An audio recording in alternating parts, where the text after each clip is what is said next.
Puisi Syekh Siti Jenar.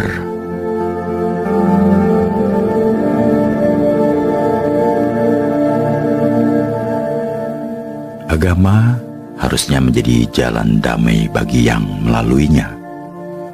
Agama hanya sebuah dogma yang jangan dipaksakan dalam melaksanakan kehidupan.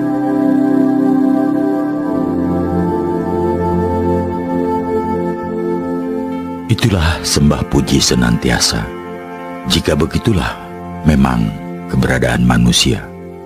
Bahagia meski tanpa sandang, tak beruka meski tanpa pangan. Kalaulah dicela, justru teramat suka. Jika mendapatkan mara bencana serta segala musibah menimpa, ia hanya tertawa karena hatinya tiada yang dijaga dan tiada yang ditakuti, hanya kesentosaan dan lahir terus ke batin.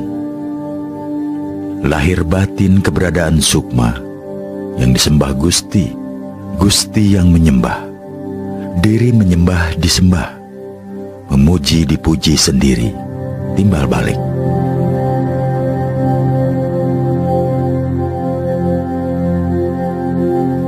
Ilmu berarti mengetahui kenyataan.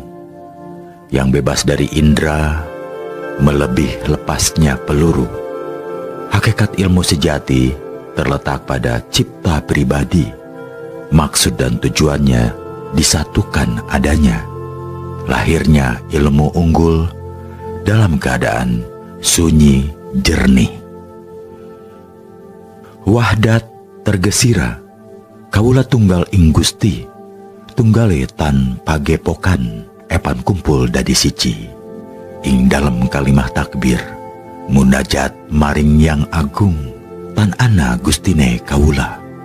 Lebur papan lan tulis, pan sanapa jene lan dembaga.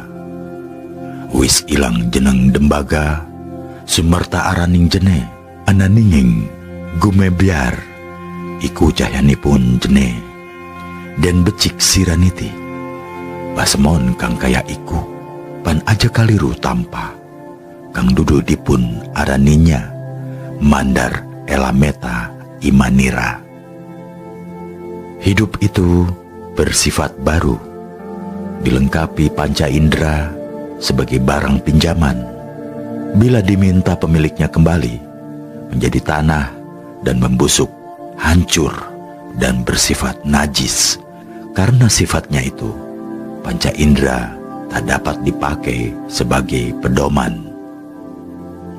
Manusia yang hakiki adalah wujud hak, kemandirian dan kodrat berdiri dengan sendirinya. Adanya kehidupan itu karena pribadi, ditetapkan oleh pribadi, ditetapkan oleh kehendak nyata. Hidup tanpa sukma, tiada merasakan sakit atau lelah, suka duka pun musnah. Berdiri sendiri menurut karsanya, hidup sesuai kehendaknya.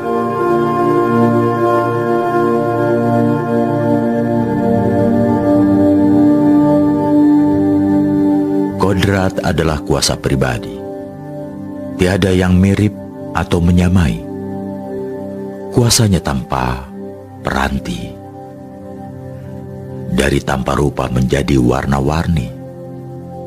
Lahir batin satu sebab sawiji. Iradatnya berarti karsa tanpa runding.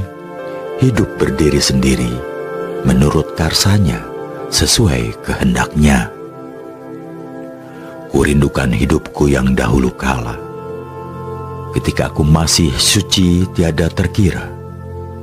Ketika aku belum kenal arah dan tempat, tuk tahu hitam, putih, hijau, biru, jambon, dan kuning pun tiada sempat.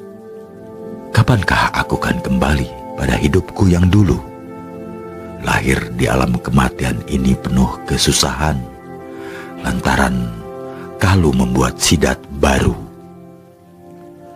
Seorang yang dihadap oleh kaulanya, ia duduk di kursi kekuasaan dan kaya raya, Tanah luas dan hiasan rumahnya indah, kemenangan di tangannya dan bangga.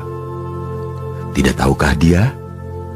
Segenap benda di dunia itu musnah dan menjadi tanah. Mengapa dia sombong dan ponga? Oh, kasihan saya kepadanya. Sifat dan citra diri sebagai mayat pun tak disadari. Ia merasa paling cukup dan pandai.